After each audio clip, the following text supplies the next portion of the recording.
Buenas tardes. Hoy les voy a hablar acerca de algunos de los temas más importantes que aparecieron en el informe de política monetaria que fue publicado ayer día miércoles 9 de junio de este año.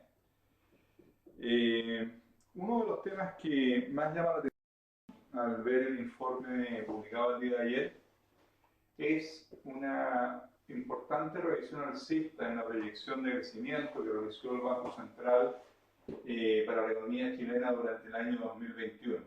Como se muestra en esta gráfica tomada del informe política monetaria, el Banco Central revisó su proyección en 2,5 puntos porcentuales respecto a lo que había publicado en el informe de marzo, llevando su nueva proyección al rango entre un 8,5 y un 9,5%. Como se ve en esta gráfica, la justificación de esa revisión alcista se basa en 4 componentes. El más importante de ellos, que aportaría 1,1 puntos porcentuales, corresponde a las transferencias fiscales que va a estar realizando el gobierno durante el segundo semestre de este año. Luego tenemos 7 décimas provenientes de una mayor adaptación de la economía a las restricciones que ha ido imponiendo y que podría continuar imponiendo la autoridad sanitaria para hacer frente a la situación de la pandemia. En tercer lugar, tenemos 4 décimas provenientes de retiros de fondos de pensiones. Y finalmente 3 décimas por una categoría no definida por el Banco Central, pero que yo asociaría principalmente a una mejoría en las condiciones externas. Revisemos cada uno de estos puntos, comenzando con el mayor apoyo fiscal. En 2020, los programas implementados por el Ministerio de Hacienda para ir en apoyo tanto de las familias como de las pymes alcanzaron los 6.300 millones de dólares, que corresponde a la columna del lado izquierdo en esta gráfica. De acuerdo a los datos más recientes que se desprenden de las negociaciones entre el gobierno y la oposición en el llamado marco de los acuerdos mínimos, los montos que estarían siendo transferidos en los próximos meses alcanzarían 18.100 millones de dólares aproximadamente, solamente en transferencias a los hogares. A eso hay que agregarle unos 2.500 a 3.000 millones que van a ser entregados en diferentes esquemas de subsidio y de apoyo a las pymes. Por lo tanto, estamos hablando de una masiva transferencia cercana a 21.000 millones, equivalente a 7 puntos del PIB. Dado esto, yo concuerdo plenamente en la estimación que veíamos en la primera lámina, en el sentido de que este apoyo fiscal a lo menos estaría contribuyendo con 1,1 puntos porcentuales adicionales al crecimiento de la economía durante. En segundo lugar, el Banco Central habla respecto a el menor impacto que estarían teniendo en la economía las restricciones a la movilidad, las cuarentenas. Efectivamente, los datos publicados por el propio Banco Central, correspondientes a los meses de marzo y abril, muestran que las cuarentenas que comenzaron a implementarse en el mes de marzo y que se intensificaron durante el mes de abril, han causado impactos negativos en múltiples sectores, la industria, el comercio, una agrupación amplia de otros bienes y el sector de servicios. Pero es evidente también que este impacto negativo que vimos en marzo y abril de este año ha sido sustancialmente inferior al que se produjo en el segundo trimestre del año pasado. Mis propias proyecciones calculaban que el impacto este año iba a ser entre un 30 y 40% del impacto observado el año pasado. Los datos de marzo y abril nos llevan a calcular que ese impacto en realidad fue muy inferior, cercano a un 20% del efecto provocado por las cuarentenas en el segundo trimestre del 2020. Por lo tanto, también concuerdo plenamente en este aspecto con lo señalado por el Banco Central.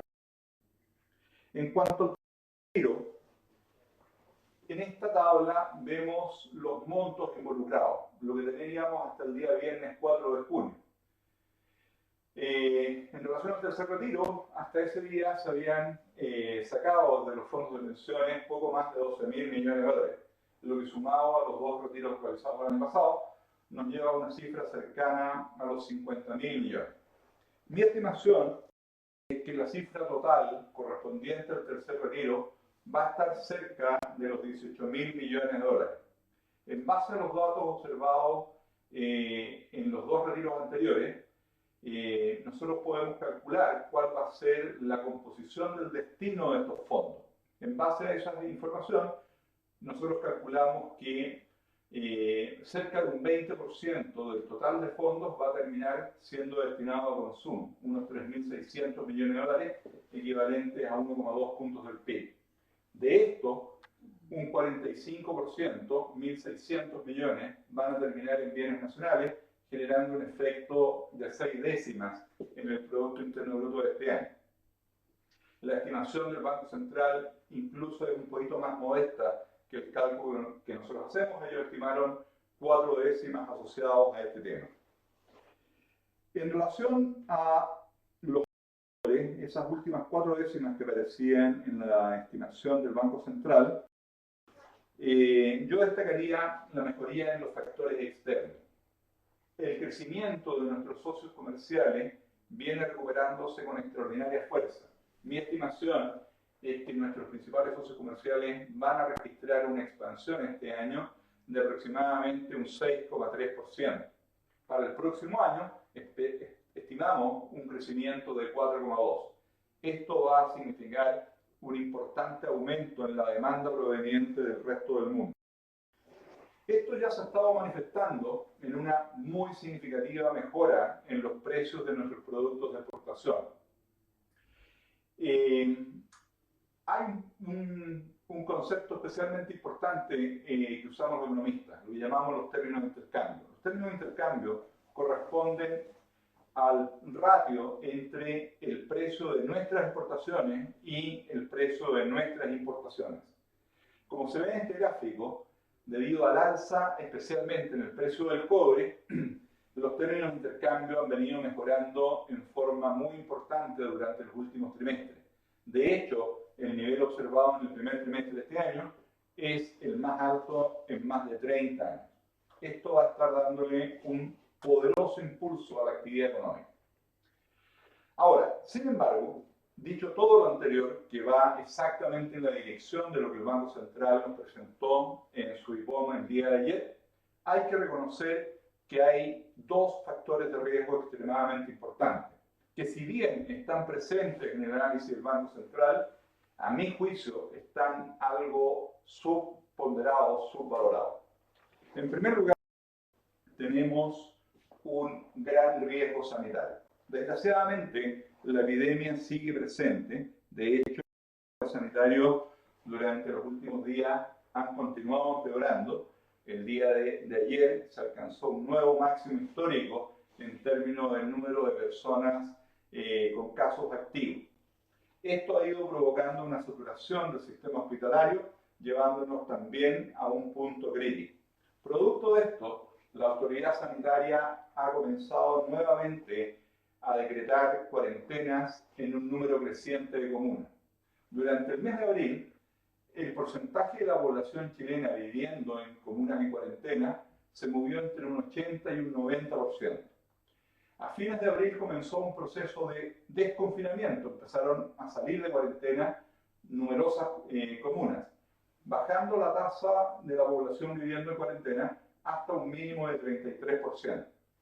El deterioro de los indicadores sanitarios durante las últimas semanas ha obligado a retroceder en este proceso, y durante esta semana tenemos a poco menos de la mitad de la población chilena viviendo nuevamente en comunas de cuarentena. Dados los números recientes, lo más probable es que esto continúe subiendo durante el mes de junio, provocando un impacto nuevamente en la movilidad. El desconfinamiento que vimos en mayo permitió recuperar cerca de 30 puntos porcentuales de movilidad, y eso se traduce en mayor actividad. el reconfinamiento que comenzamos a observar en las cifras de junio seguramente va a provocar una recaída. La gran pregunta es qué podemos esperar para la segunda mitad del año. En principio, el escenario con el que nosotros estamos trabajando supone que vamos a retomar el proceso de desconfinamiento y que este indicador va a continuar mejorando, llegando a niveles cercanos a cero, lo que equivale a volver a los niveles que teníamos de movilidad antes del estallido de la pandemia, y que eso lo lograríamos hacia fines de año. Pero no tenemos certeza, depende de qué tan efectivas sean las vacunas. En este sentido tenemos noticias positivas. El avance en el proceso de vacunación ha sido extremadamente positivo.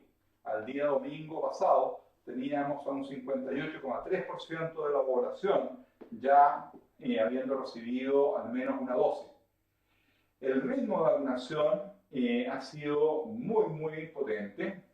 En los últimos 7 días se aplicaron más de 142.000 dosis promedio diarias, lo que nos permitiría alcanzar una tasa de cobertura del 75% dentro de los próximos 2 meses. Esto nos permite ser moderadamente optimistas respecto al tema sanitario, pero no exageradamente optimistas. Desgraciadamente, las vacunas que estamos usando en Chile generan una tasa de cobertura que es inferior a la que vemos en Estados Unidos. Las vacunas chilenas las vacunas chinas que estamos usando en Chile provocan una protección del 67%. Por lo tanto, aún si tuviéramos al 100% de la población vacunada, no lograríamos realmente una tasa de cobertura del 75%, que es la tasa mínima que se considera necesaria para lograr inmunidad de grupo. Esto significa que el tema sanitario va a seguir siendo un factor de riesgo de primera importancia, no solamente durante este año, sino que probablemente durante un periodo de tiempo más. El segundo gran factor de riesgo es el riesgo político. Este año es un año lleno de hitos políticos. De hecho, hace poco menos de un mes tuvimos el primero de esos eventos, las elecciones del 15 y 16 de mayo, donde se eligieron asambleístas para la Constitución, gobernadores y también los alcaldes. Como vemos, en lo que viene, tenemos una serie de otros eventos que son de gran importancia. El inicio de la Asamblea Constituyente, que va a darse a principios de julio, la primera semana de julio, y una serie de elecciones, incluyendo elecciones presidenciales en noviembre y diciembre. Dada la situación altamente polarizada que vemos en nuestro país, este proceso político genera altos niveles de incertidumbre. Eso, por ejemplo, queda reflejado en el comportamiento de este indicador, el indicador de incertidumbre político-económica, calculado por Clave UC, que nos muestra claramente cómo el resultado de la elección de mediados de mayo pasado provocó un salto violento en este indicador de incertidumbre. La incertidumbre es negativa, especialmente desde el punto de vista de la inversión. Y por lo tanto, este repunte de la incertidumbre asociado al tema político podría dañar la incipiente recuperación que estamos viendo en los indicadores de inversión. La inversión fue fuertemente golpeada producto del estallido de la pandemia el año pasado y las medidas restrictivas, y en los últimos meses hemos estado viendo una importante recuperación. Esta recuperación se ve seriamente amenazada producto de la incertidumbre política que se desprende del proceso que veíamos en la página.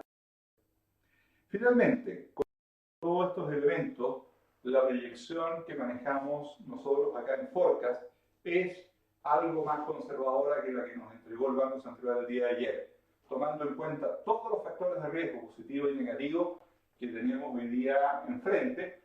Mi estimación es que la tasa de crecimiento este año va a estar en torno a un 7,5% y que, con un poquito de suerte, si el tema sanitario y el tema político evolucionan razonablemente en forma favorable, podríamos esperar un crecimiento en torno al 3,5% en 2022.